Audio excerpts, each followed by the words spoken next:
Isa po mapagpalang umaga sa bawat isa po sa atin.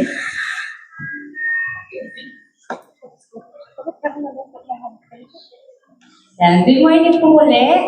Good morning.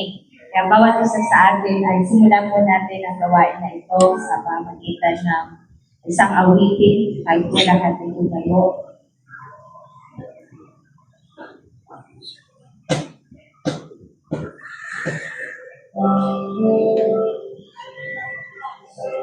Sa umagang ito, patuloy tayong lumapit sa Panginoon. Patuloy na nagpakumaga tayo sa harapan ng Panginoon. Patuloy natin na iasama ang presensya ng Panginoon. Sa isang Panginoon na ang bawat isa sa atin ay lumakad ng may katuwiran, katotohanan. Kaya sa umagang ito, sa pamagitan ng awitin ito, kausapin natin ng Panginoon bilang paglapit natin sa Kanya.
Glory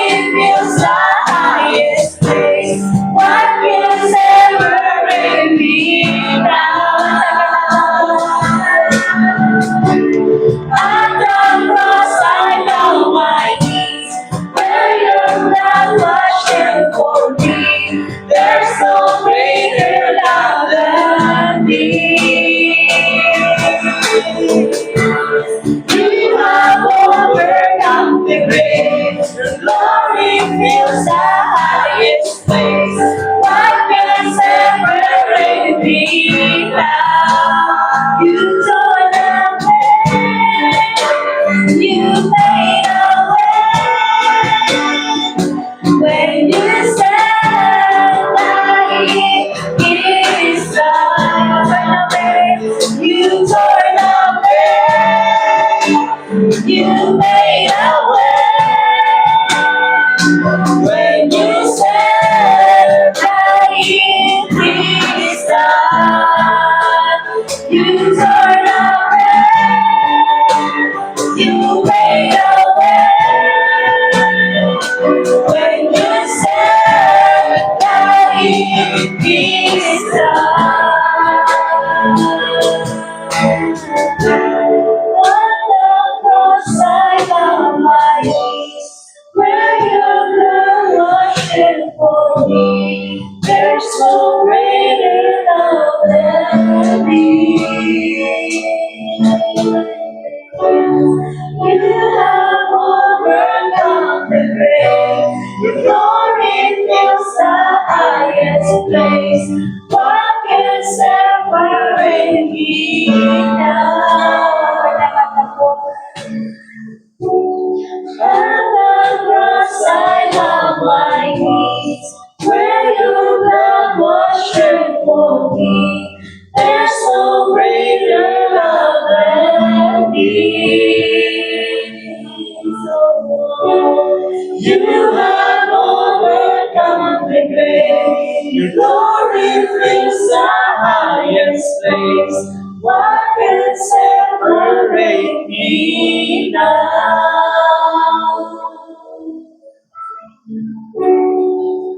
Nasubat ang paliwanagan ng pilang Diyos.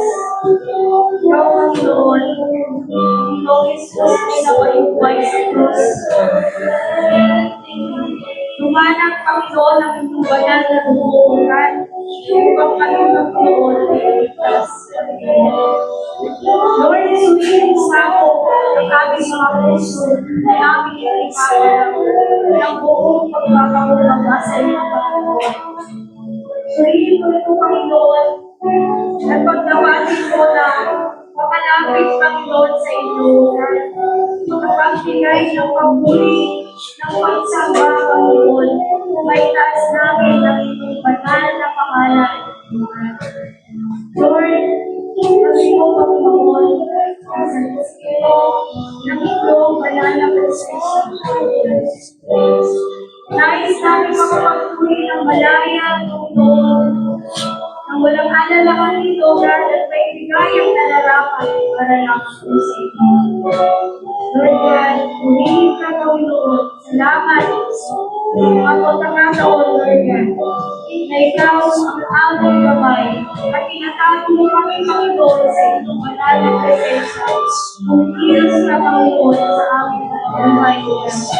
Indeed, O God, it is only you our way, O God. Salamat, Panginoon. Dahil, O God, hindi na maniwala ang pagkamatay mo, Panginoon Jesus sa krus. Ito po ay nagdala sa amin ng eternal life, O God. Nagbigay ng karapatan sa amin maging mga anak ng Kristo.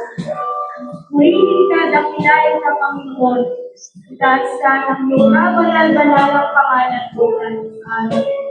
Dakilang o Diyos, sinasamba ka namin. Iniibig, Panginoon. Hindi man matutubasan ng mga awiting ito. O God, ang lahat ng ginawa mo, nais ka namin purihin. O God, with our best, O God, with our strength, O God, with our hearts, O God. Praise you, O God, and worship you, O God. The most precious name of our Lord and Savior, Jesus Christ. Amen, amen and amen.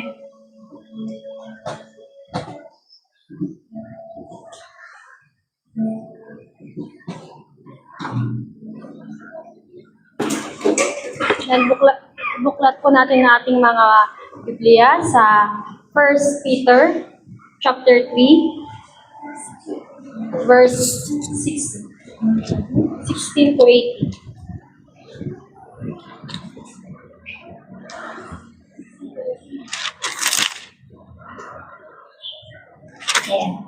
Verse 16.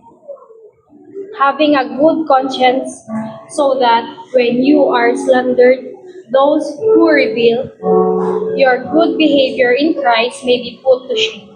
17. For it is better to suffer for doing good, if that should be God's will, than for doing evil. 18. For Christ also suffered once for sins, the righteous for the unrighteous, that he might bring us to God, being to put to death in the flesh, but made alive in the spirit.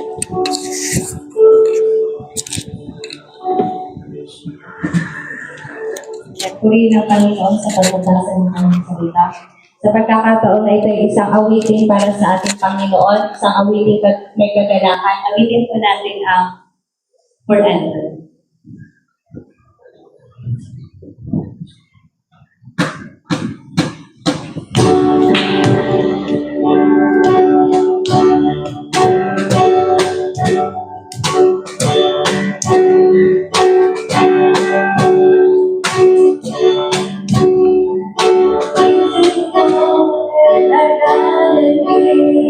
His love endures forever.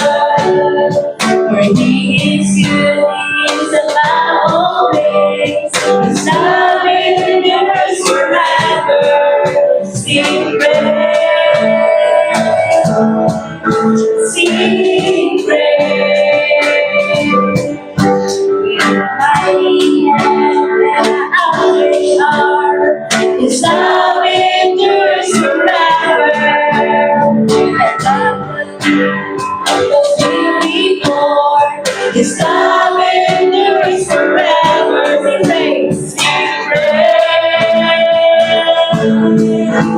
Sing praise. Sing praise. Sing praise. Forever, forever, God is faithful. Forever, God is strong. Forever, God is with us. Forever, forever, forever, God is faithful. Forever, God is strong. Forever, God is with us. Forever, forever. Rising through the city's eye, His love endures forever. And by the grace of God, we will carry on. His love endures forever. Sing praise, sing praise, sing praise, sing praise. Forever, God is faithful. Forever, God is strong. Forever, God is with us. Forever, forever, forever, God is faithful. Forever, God is strong. Forever, God is with us. Forever, forever, forever.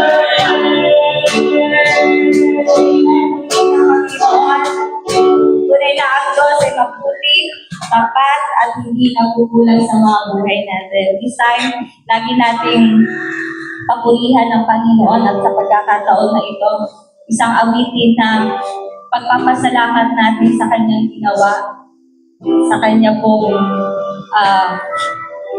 pag-sacrifice ng kanyang buhay para sa ating lahat.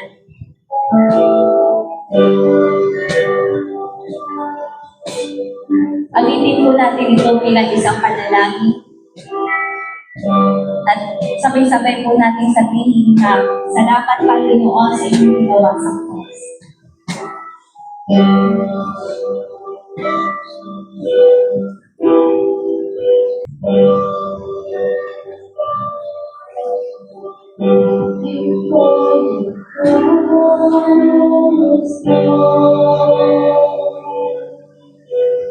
Thank you for the price you paid,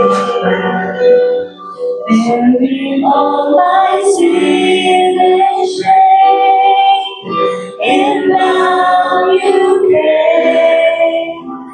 and gave amazing grace. Thank you for this love, Lord. Thank you for the nail pierced hands. Wash me in your blessing, Lord. Now all I know, your forgiveness and praise, Lord. Where is the Lamb seated on the throne? Crowded now with many crowns, you reign victorious. High and lifted up, high and lifted up. Jesus, Son of God, the darling of heaven's crucified.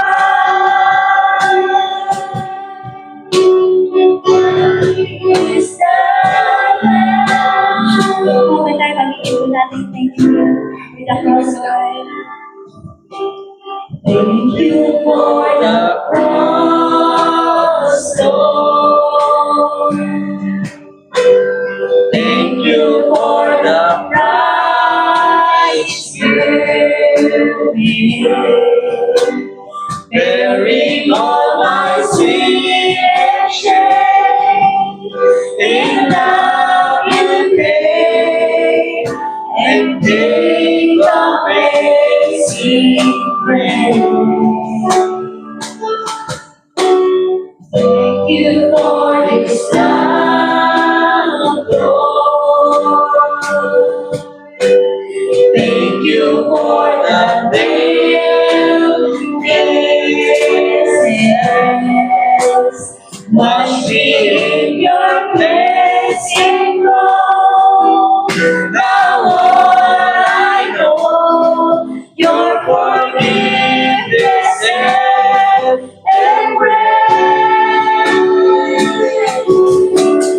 Worthy is the Lamb seated on the throne. Crying down with many crowns, you reign victorious.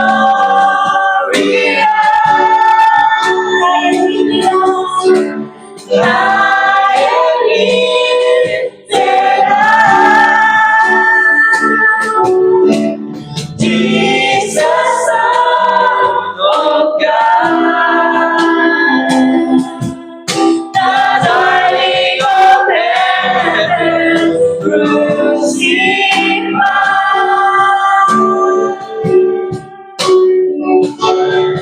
Is the Lamb crucified, bearing the soul. You live to die, rejected and alone, like a rose trampled on the ground. You took the fall and taught me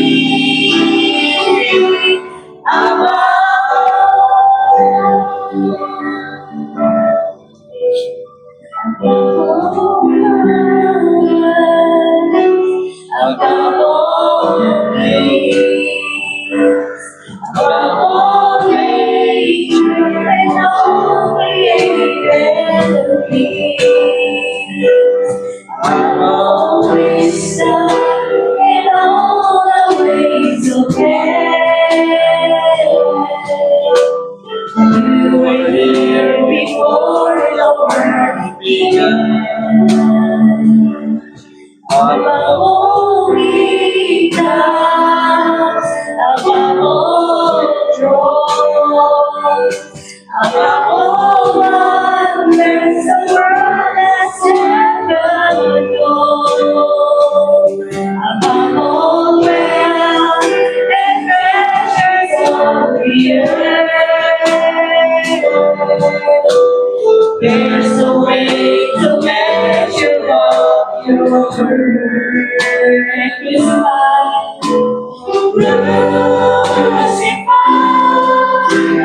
Lay behind the storm, you need to die, rejected and alone, like a rose, trampled on the ground.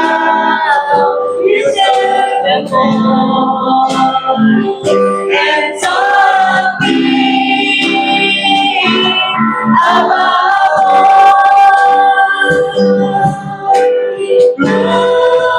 crucified, lay behind the storm.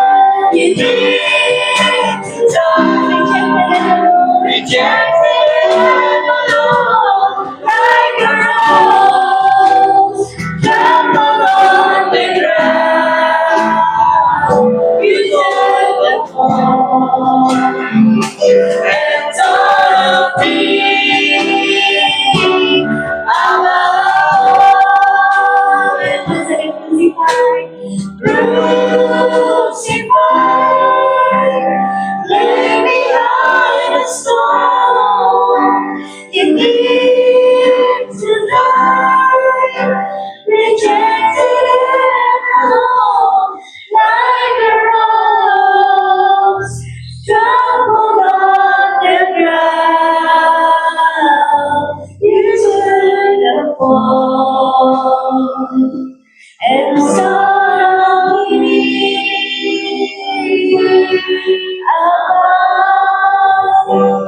like a rose, and like a rose, trampled on the ground.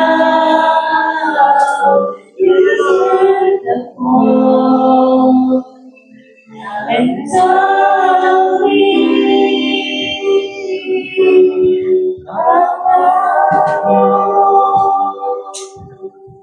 Yes, Father, thank you po, Panginoon, sa inyo po.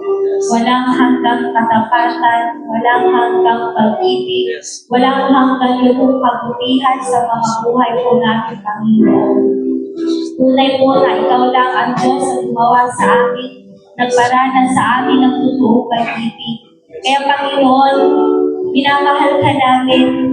Lagi po namin tinitingnan ng inyong po ginawa sa mga buhay po namin. Ito po, Panginoon, ay alam na alam po namin na kayo ang namatay sa cross para sa aming mga kasalanan. Kayo po, Panginoon, ang gumawa ng lahat ng bagay para kami ay maligtas, Panginoon. Binigyan niyo po kami ng isang regalo, Panginoon, na ito, Panginoon, ay bigla po namin tanggapin sapagkat ito ay pinipili kay Panginoon. Itong salvation na meron kami, Panginoon, ay pinagpapasalamat po namin dahil nakakilala po kami. Meron po kami Kristo sa buhay po namin, Panginoon. Kaya muli, salamat po, Panginoon, sa inyo po walang hanggang pagmamahal sa aming Panginoon. Itinataas ka namin sa aming po mga buhay sa pangalan ng Panginoon Jesus na makapangyarihan. Amen. Amen. Salamat po na ito. Magandang tanghali sa bawat isa. Tanghali ng sa oras 10 na. Okay, so itong ginagawa po natin pagbulitas sa Panginoon sa kanyang ginawa 2,000 taon na ang nakakaraan, higit 2,000 years na. Pero ito ay buhay na buhay sa alaala ng mga tao. Buhay na buhay sa alaala ng lalo-lalo na sa mga mananampalataya. At kagabi ay nag-uwing ng lakad, pero hindi na katulad ng dati. Kasi noong mga nakaraang na taon na kami nag-rito ay marami talaga. Pero siguro mga 30% ang nabawas o 40% ang nabawas sa mga tao na naglakad. At ito ay dahil sa ginawa ng Panginoon. Actually, yung salitang commemoration. Kung titingnan natin, bakit natin ginukunita ang ginawa ng Panginoon. Ito ay tinatawag na commemoration, paggunita sa kanyang ginawa. Pero yung salitang paggunita ay iba't iba ang iba't ibang pamamaraan ng paggunita ang ginagawa ng iba. Yung iba ng bakasyon, tapos pumunta sa Boracay. Sa akin, hindi paggunita yun eh. Kasi pamamasyal yun eh. Yung iba naman, paggunita para makita niya ang family. Yung iba naman, paggunita para magpatuloy pa rin sa kasalanan. Actually, kung titignan natin, pag sinabing paggunita, kung ano yung ginawa ng ginugunita mo, yun isa na ang ginagawa mo. Halimbawa, kung ang Panginoon ay nag-suffer, naghihirap sa time na yun, pero nagsasaya ka, para kabaliktaran natin yun. Kung ginugunita mo ang ginawa ng Panginoon, sinasari mo kung ano yung ginawa ng Panginoon sa iyo. Pero hindi ko ganoon ang nangyayari ngayon. At katulad po sa ginagawa ng maraming tao, kinikilala ng marami na ang Panginoon ay naghirap para sa atin. Pero alam ko niyo nakakalungkot na may isang katotohanan na hindi nabibigyan ng halaga sa panahon ito na ginugunita ang ginawa ng Panginoon. At ano yung salitang yun? Yung substitution. Ang ano ba yung substitution sa Tagalog? Pagpapalit. Parang kung titingnan natin, ikaw ang may utang, pero binayaran na ang iyong mga utang. So wala na lang utang. Pero ang hindi maganda kung binayaran ang iyong utang at wala ka ng utang, pero nangungutang ko ulit. Yun po hindi tama. Nagkasala tayo. So dapat tayo yung ipapos sa cross. Pero sabi ng Panginoon, alis ka yan. Walang kapuluhan yung pagpapago sa iyo sa cross. Kasi may kasalanan ka eh. Ako ang dapat ipago sapagkat walang kasalanan para sa Panginoon. Karapat-dapat na ako ipago sa cross. Dinako ang Panginoon sa cross. Para hindi ka ipago sa cross kasi hindi tayo karapat-dapat. Kaya naman, pagkatapos na ipago ang Panginoon sa cross, bumabalik ulit sa kasalanan. Anong kaguluhan nung ginawa nung nagpapago sa cross?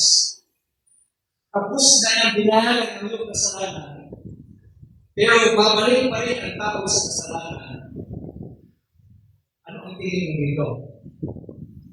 Kaya ito yung gusto kong makita natin sa panahon ito na ginugunit na natin ang ginawa ng Panginoon, yung salitang substitution.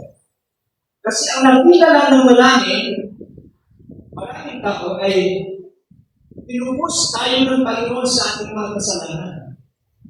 Binayaran niya ang ating mga kasalanan, namatay siya sa cross para sa ating mga kasalanan, pero ano ang kailangan?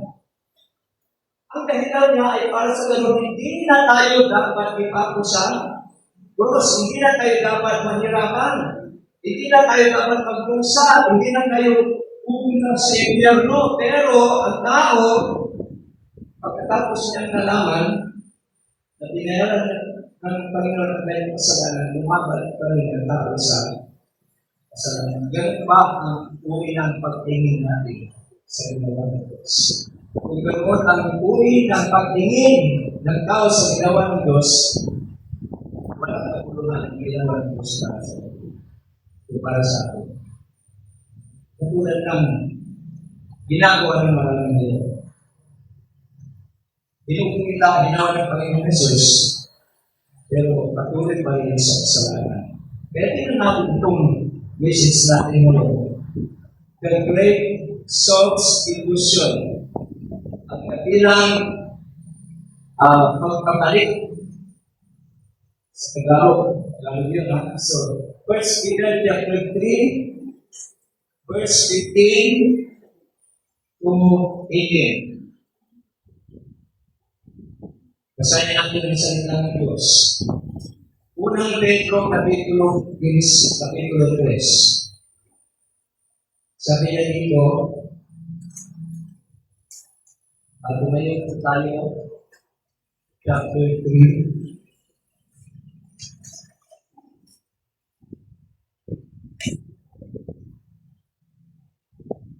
Pero parang nagpapagod dito sa akin. Sabi niya, galing ninyo sa inyong puso bilang Panginoon. Lagi kayo maging handang sumagot sa sino mang humingi ng paliwanag sa inyo tungkol sa pag-asa na sa inyo. Ngunit gawin niyo ito ng malinaw at may pag-alala. Panatilihin ninyong malinis ang inyong mundi upang mapahiya ang mga nanlalait at upahamang sa inyong magandang pag-ugali bilang mga lingkod ng Kristo. Higit na mainam ang kayo'y magpusa dahil sa paggawa ng mabuti. Sabalit ang ito'y panipulot ng Diyos kaysa magpusa kayo dahil sa paggawa ng masama. Sapagkat si Kristo na walang kasalanan ay namatay ng minsan para sa inyo ng mga makasalanan. Upang hirap kayo sa Diyos, siya pinatay sa laman at huwing kayo sa Espiritu. Kami ng Diyos, salamat po sa inyong mga salita na papakulay, papaalala sa amin na kayo ay namatay sa cross dahil dapat kami siyang na ang mamatay, pero dahil kami hindi dapat lumabusa sa cross dahil sa kami nagpasa. Ikuha ninyo ang aming lugar sapagkat ang nararapat na magdusa para sa amin ay kayo ang hindi po nagkasala, hindi po gumawa ng anuman. Kaya dalangin po na bigyan namin ito ng talaga sa buhay ng ngayon upang mangyari naman ang inyong layunin sa amin na kami makaharap sa Diyos, makaharap sama bilang isang tao ng Diyos. Pagpalain ninyo ang inyong salita, ito aking dalangin sa pangalan ni Jesus. Amen. The Great Substitution. Substitution. Ang ibig sabihin ng substitution ay to take the place of another. To take the place of another. Parang itong salitang substitution ay kadalasan ginagamit ito sa kung may basketball. Kung may basketball at yung isang player ay nabilayan, sabi niya substitute. So yung ibang mga player na walang ginagawa, so sila ang papalit. Ginagamit ito kadalasan sa mga mandalaro. Pero hindi sa lahat ng sports. Kasi sa boxing, walang substitution eh. Pagka natatalo na yung boxer, hindi pwede palitan ng ibang boxer. Walang substitution.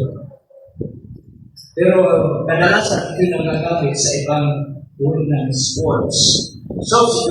Substitution means to take the place of another. So, makikita natin, si Jesus, siya ay walang kasalanan, pero namatay para sa mga kasalanan. Sapagkat sa totoo lang, kinuha ng Panginoon ang ating lugar sapagkat yung katuwiran na nais makita ng Diyos ay nawala sa mundo ito. Nasira sa mundo ito na ang tao ay nagkasala. Eh sabi ng Bible, there is no one righteous, not everyone. Walang matuwid na tao, maski isa. At kung may isa na naging matuwid lang, ay ang ating Panginoong Jesus. Siya lang ang tinatawag na righteous dahil hindi siya nagkasala. Pero lahat po tayo ay nagkasala. Mula sa mga bata, hanggang sa mga kabataan, hanggang sa mga matatanda, walang sino mang matuwid. Mayaman man, mahirap, anuman ang ating pinagis ng pananampalataya, lahat tayo ay nagkasala. Kaya, hindi po tayo kailanman pwedeng magbayad ng ating kasalanan. Hindi natin kailanman pwedeng bayaran ang ating kasalanan. Babayaran mo yung utang mo dahil ikaw na ang may utang, o babayaran mo yung kasalanan ng iba dahil ikaw ay mismo may kasalanan. Hindi pwedeng mangyayari yun. Ang kailangan lang na magbayad ng ating kasalanan ay yung walang kasalanan. Kaya yung verse 18, sabi niya, Jesus died at the cross. He is righteous for the unrighteous. Siya ay matuwid, pero siya ay para sa mga hindi matuwid. Kaya kung may nais ang Diyos sa buhay ng tao, ay kung paano may maling yung katuwiran na nais ng Diyos sa atin. Nasira ito mula sa tayo ni Adan at Eva. Kaya kung si Jesus ay narito sa lupa, ang kanyang unang message sa mga tao is righteousness. Matthew 6:33, ang sabi niya doon, seek ye first the kingdom of God and His righteousness. And this righteousness, yun ang unang-unang dapat na makita ng tao. Righteousness is the reason why God wants to establish His kingdom on this earth. Pag walang katuwiran, pag walang righteousness, kailanman ay hindi natin pwedeng itatag ang bahayan ng Diyos dito sa lupa. Kaya malaking sampal ito sa ibang mga nananampalataya o naniniwala sa Diyos. Tinatatag ang bahayan ng Diyos. Tinatayo ang bahayan ng Panginoon. Pero nasaan naman ang katuwiran? Di ba? Nasaan naman ang katuwiran? May katuwiran ba makikita doon sa ginagawa? Isa na bukulat na lang na ang ikagano na nilang uniform nakaputi. Kaling kay pa may name pa. Pero hindi naman may balik naman ng hindi makatuwiran. The righteousness was destroyed by man from Satan. Ang katuwiran ito ay sinira ni Satanas sa pamamagitan ng tao. Kaya kung itatag ng Diyos ang kanyang kaharian at tumawag siya ng tao na pwede susunod sa kanya, it was Abraham.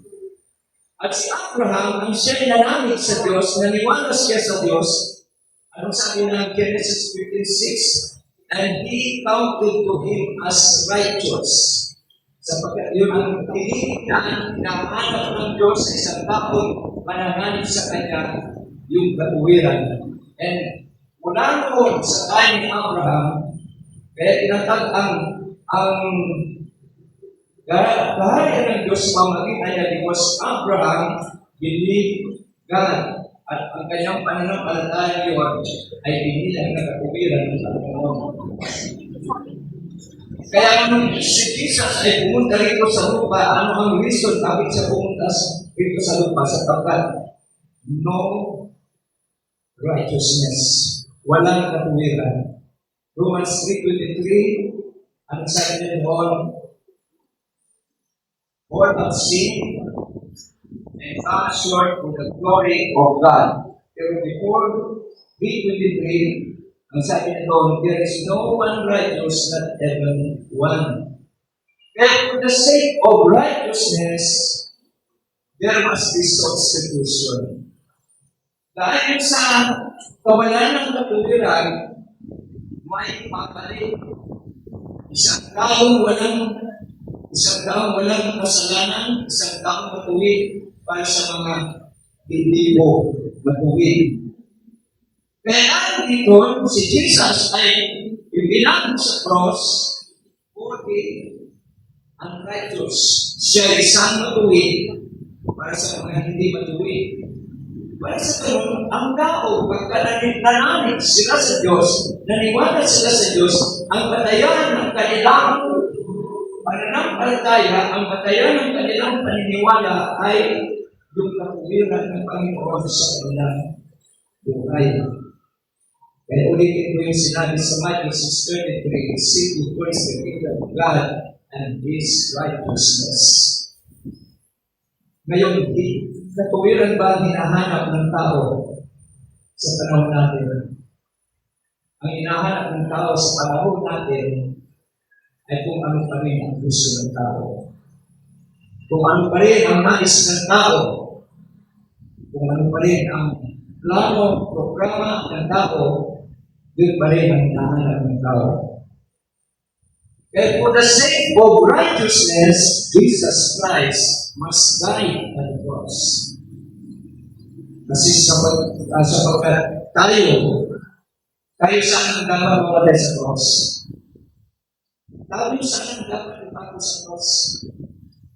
Di ba ang tao ipapako sa cross? Sino ang kapitid sa cross? Kung ikaw ay ipapako, lahat tayo siguro. Lahat tayo. Maaaring takot tayo sa tayo pinako sa cross. Maalala ko nung kami bata pa, pag pumupunta kami sa tala, dahil yun ang lugar ng ating tatay kung sa libog ng dating Uni White Cells.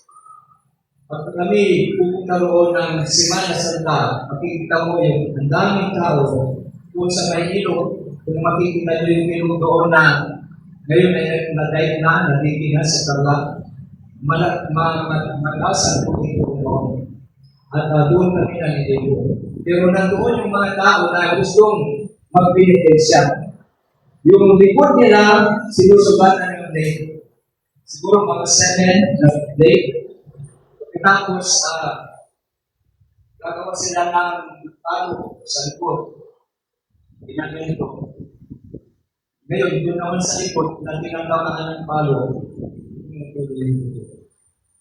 so, maglalakad sila doon sa poblasyon ng Tarlac.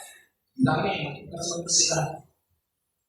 Akala ko, maganda yung kanilang ginagawa yung pala, walang nabuluhan yung kanilang ginagawa.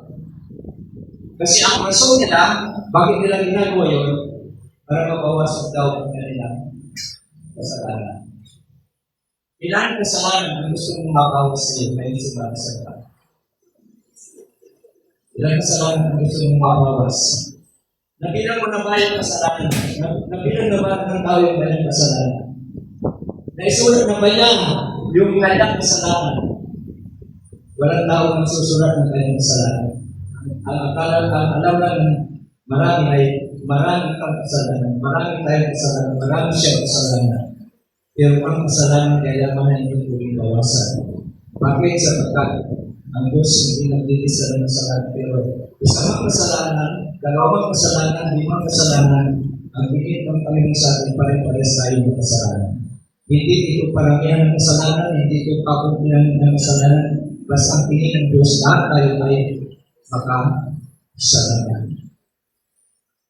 At hindi tayo kailangan dapat makabulis sa cross. Alam mo niyo doon sa cross, kung bakit pinapako ang mga tao naman sa cross, ito ay simbolo ng curse.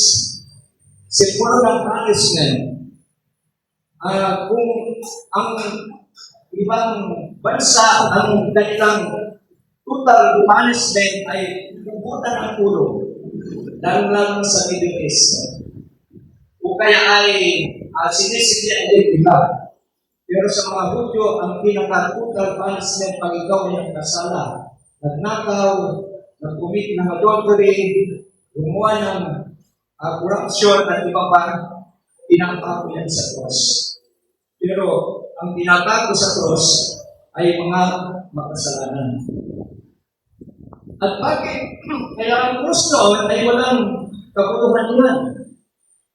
Sabi nga nila, ito ay isang curse, ito ay isang sumpa. Walang ibibigay na maganda sa tao. Sapagkat ang lahat ng namamatay sa cross, pinapako sa cross ay puro mga makasalanan.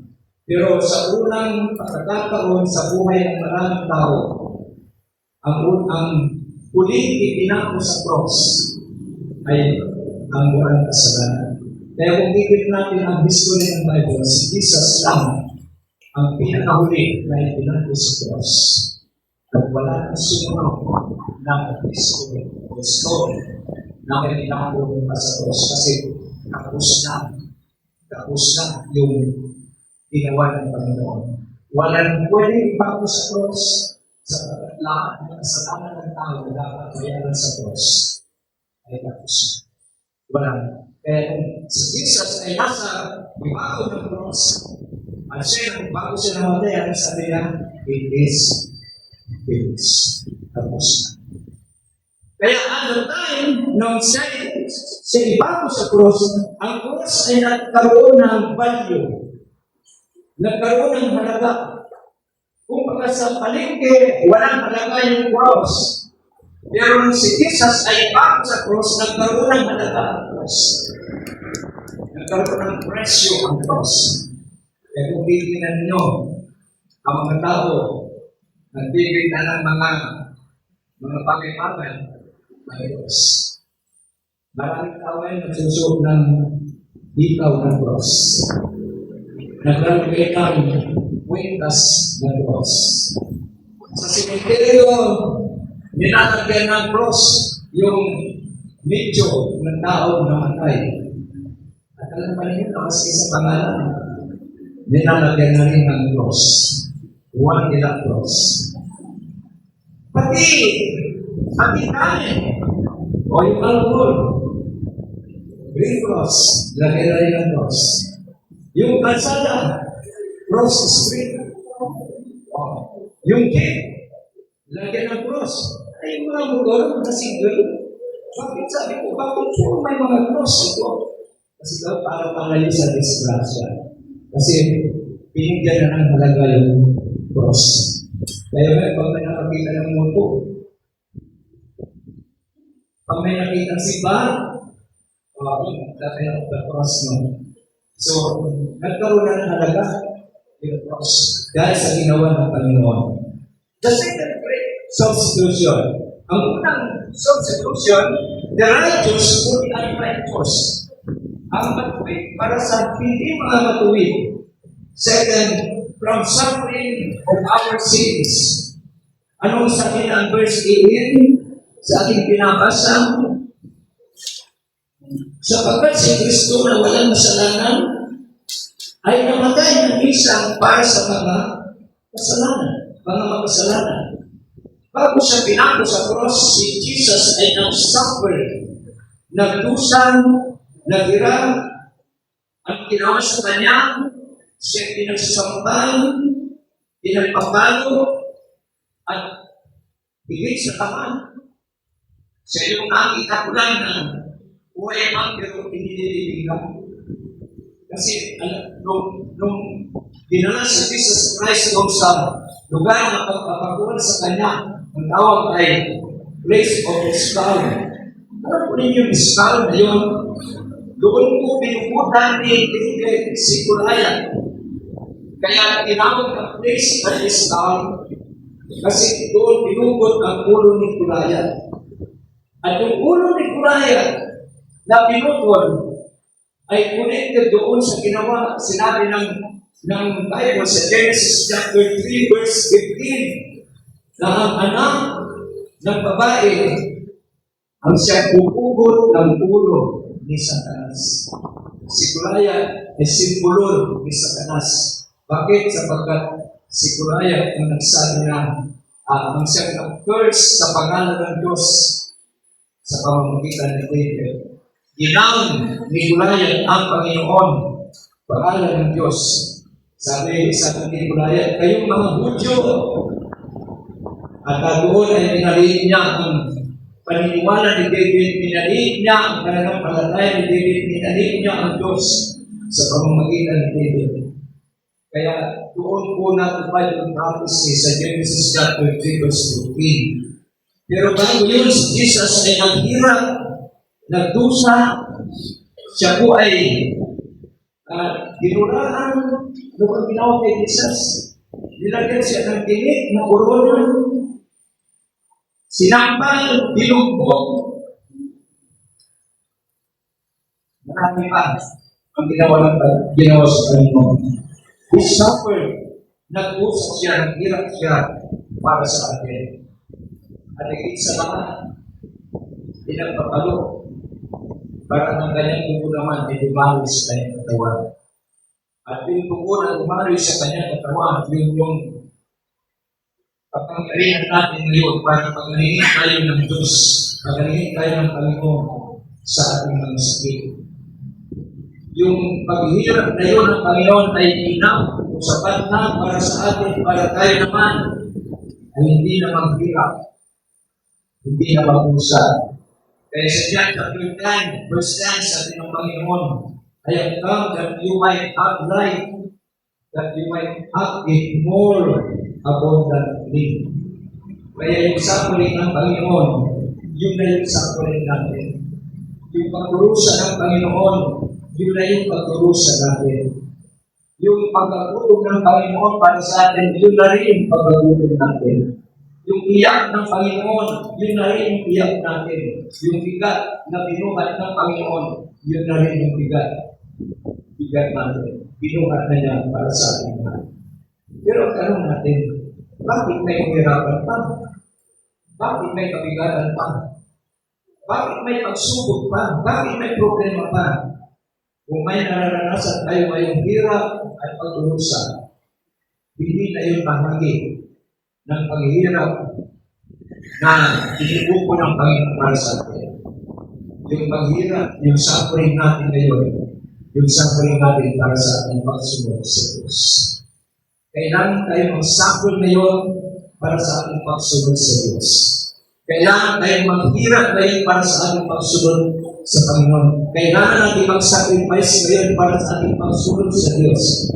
Bakit? Sapagkat tapos na yung suffering na dinanas ng Panginoon para sa atin.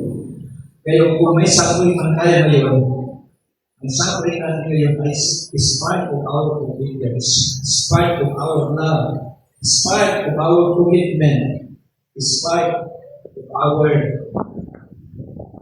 love sa Panginoon. Kaya, we must suffer, hindi po para bayaran ang ating kasalanan, kundi para sumunod tayo sa Panginoon. Kaya yung suffering na dinanas ng Panginoon ay sapat na yun para iligtas tayo sa ating mga kasalanan.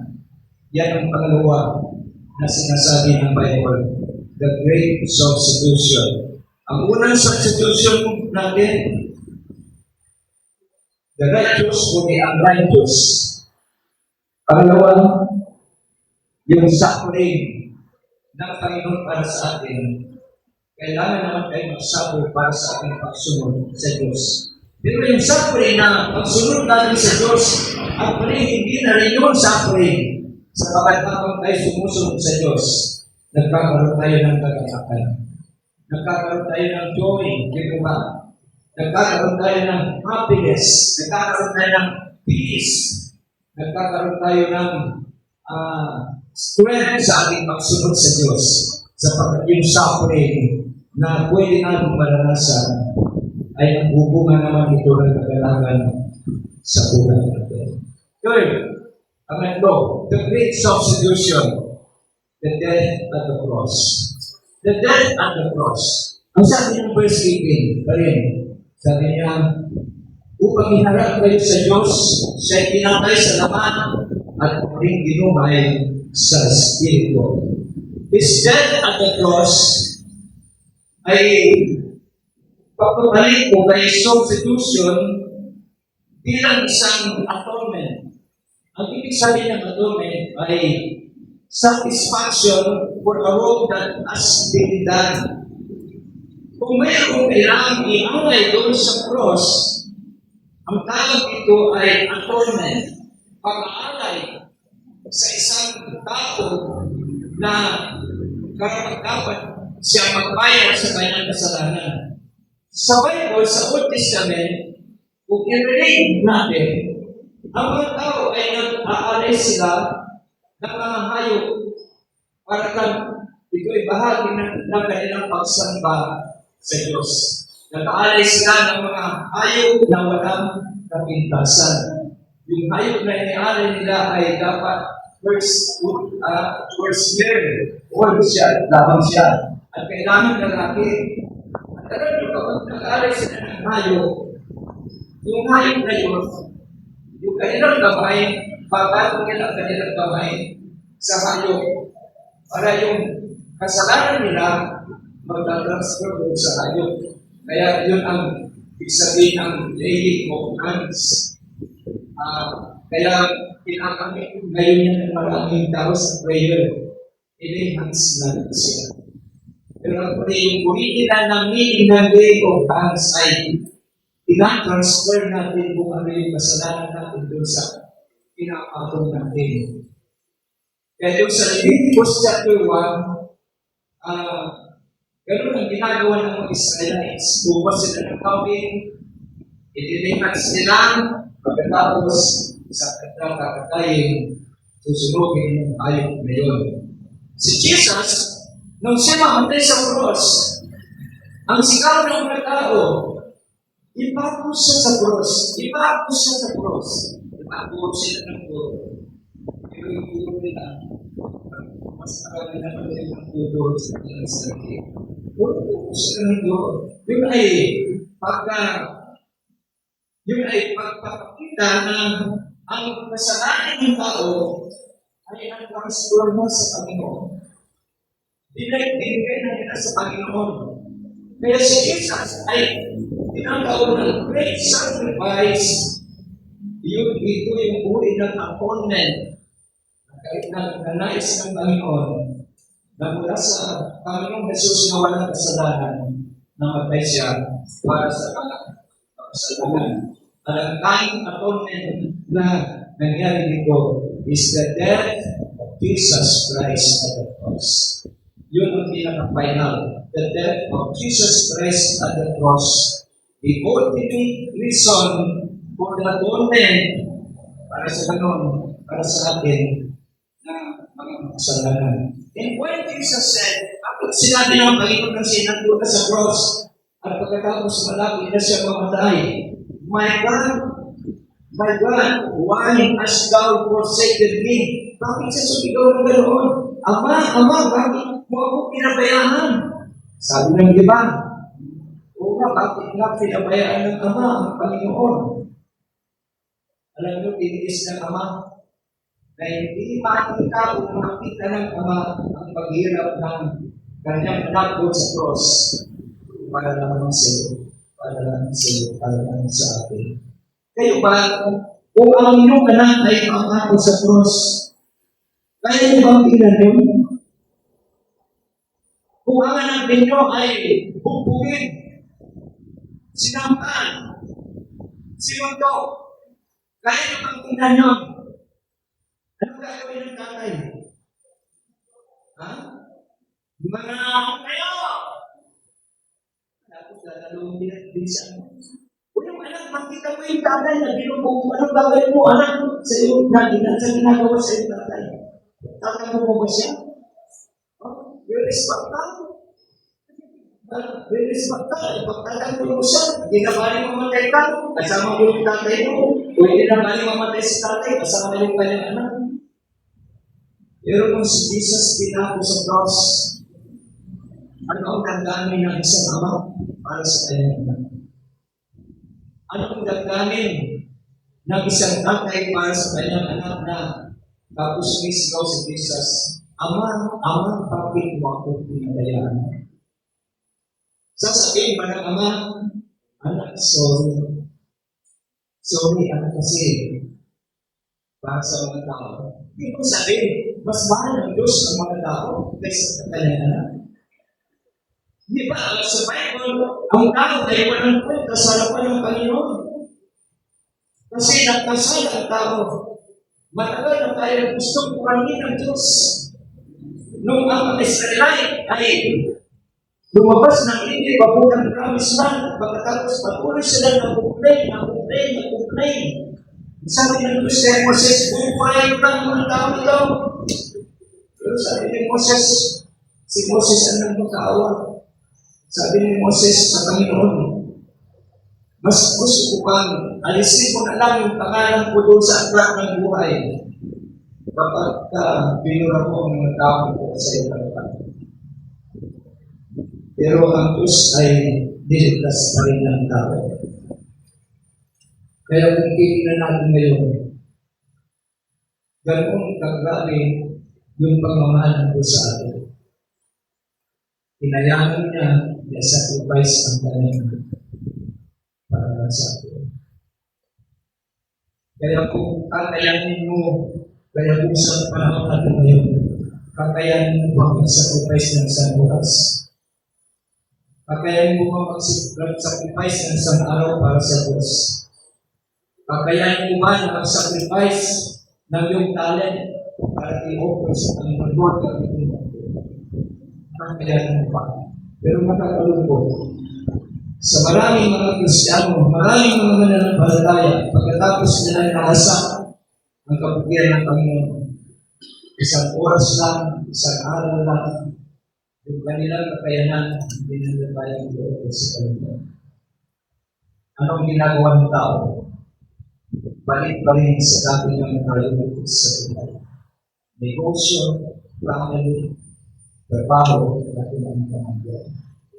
Kaya kung sabi ng Bible sa Matthew chapter 10, verse 39, kung titignan natin yung Matthew 10, verse 39, pati bukas na po sa mga libro.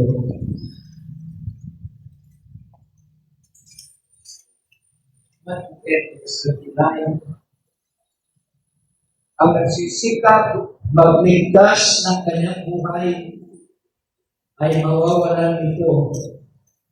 Ngunit ang mawalan ng kanyang buhay alang-alang sa akin ay magkakamit nito. Kaya kung ang kahalagahan ng tao ay ang kanya paring buhay sa panahon ito, mawawala ito. Pero kung ang kanyang buhay ay mawawala dahil sa kanyang pagsunod sa Panginoon, ang siyang kakamit nito. Simple pa naman, di po ba? Pagkatapos ng ginawa ng Ama para sa kanyang anak, pagkatapos ng ginawa ng Panginoon para sa atin, pagkatapos ang kahalagan pa rin buhay mo, pamilya mo, trabaho mo, so sabi ng Panginoon, wala na akong magagawa dito. Kung yun ang gusto ng tao, wala na akong magagawa. Kaya, ito yung sinasabi ng Bible, siyang mawawala nito. Mawawala ng kabuluhan yung ginawa ng Panginoon para sa atin. At pinaliwala natin yung ginawa ng Diyos para sa atin. Kaya kung may dapat gawin ang isang tao sa buhay na ngayon, ay abuhatin ang kanyang cross. Take up his cross and follow Jesus. Take your cross and follow Jesus. At ano ang cross sa buhay natin ngayon? Hindi yung cross na nakasabit sa liig. Hindi yung cross na nakasabit sa tela. Hindi yung cross na nakasabit sa ilong o nakalagay sa kamay.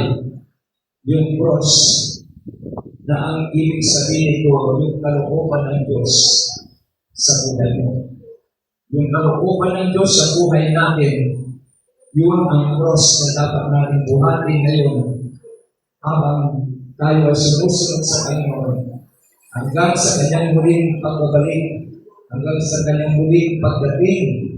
At kapag nakita niya na ang buhay pa rin natin sa buhay natin ay ang cross na kung saan siya ipinako at inialay, sasabihin ng Panginoon sa atin, well done, good and faithful servant.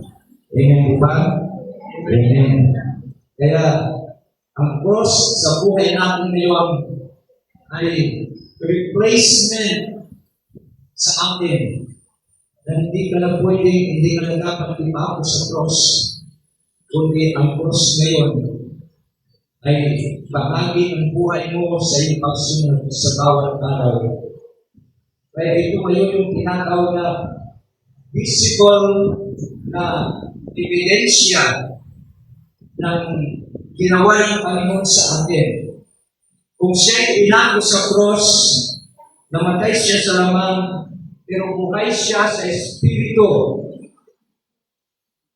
Sa pamamagitan natin, sa pamamagitan ng ating pagsunod sa Panginoon, yung ginawa niya sa cross, 2,000 taon na nakakaraan, ay magiging visible sa panahon natin ngayon sa pamamagitan ng pagsunod natin sa Kanya. Kaya nga po, sinasabi niya dyan sa verse 18, siya'y pinatay sa laman at pinuhay sa Espiritu. Yung pagsunod natin ngayon, yun ang buhay natin sa Espiritu ngayon, na tayo sumusunod sa Diyos. Dahil sa verse 19, sabi niya sa kalagayan ito, nagpunta siya ng araw sa mga Espiritu na kabilanggo. At sino yung mga nakabilanggo yun? Bulan tayo ng kasalanan, pinanggo tayo ng kasalanan. Pero dahil sa ginawa ng Panginoon, napalaya na tayo sa Espiritu. Kaya purihin natin ang Panginoon at pasalamatan natin siya sa kanyang ginawa. May Hindi ko po ako mag-isa ng mga ito tayo.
purihin ng Panginoon sa aming tumasa ng nalalaman ng namin.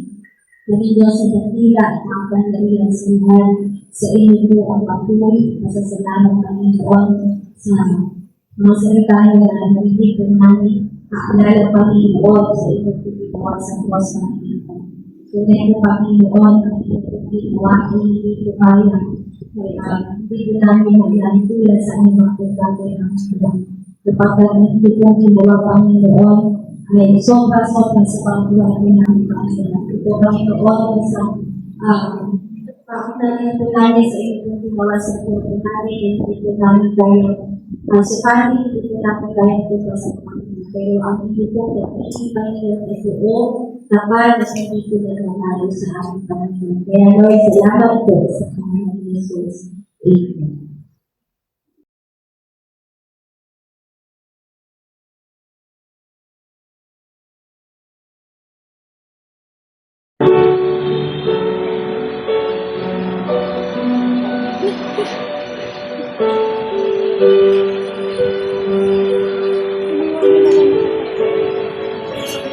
Baik po kayo. Baik po tayo. Ito ay simbolo ng katawan ng Panginoon Jesus na pinako sa cross upang tayo ay tumisin sa aming mga kasalanan. Kaya hindi natin ito pinagpatuloy sa kanyang ginawa.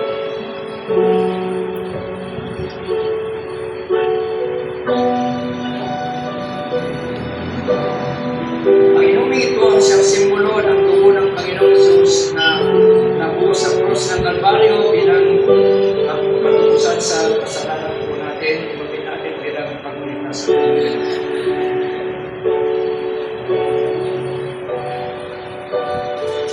Dili po si Terbian ng panalangin. Panginoon, nagpapasalamat sa amin na ngayon po kundi para sa amin na tapos po na magayanan niya mo sa amin.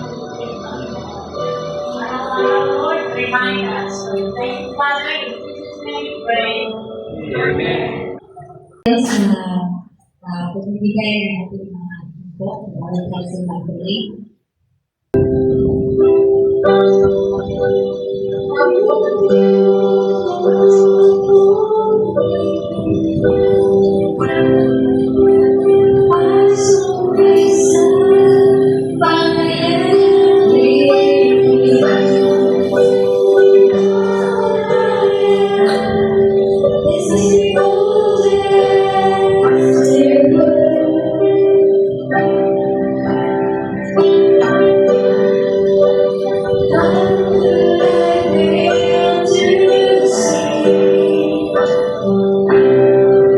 Thank you.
Islamia para sa atin.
Praise God from whom all blessings flow.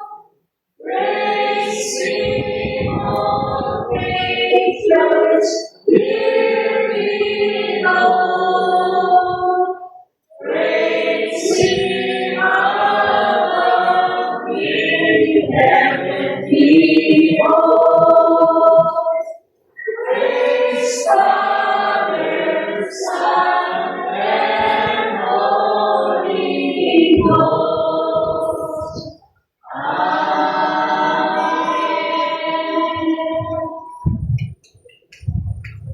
Maraming salamat, Ama, sa pagkakataon na ito na na-express po namin ang aming pagsunod sa inyo at pagmamahal. Maraming salamat sa mga ginawa niyo po para sa amin. Help us to continue abide in you every day in our lives. Na na-experience namin ang kagandahan ng pagkakunin ninyo sa aming buhay. Pagpalaan niyo po ang bawat isa at tulungan niyo po kami makabalik sa linggo ng umaga, Panginoon. Ito ang aming nagahit sa pangalan ni Jesus Christ. Amen. Pwede kayo po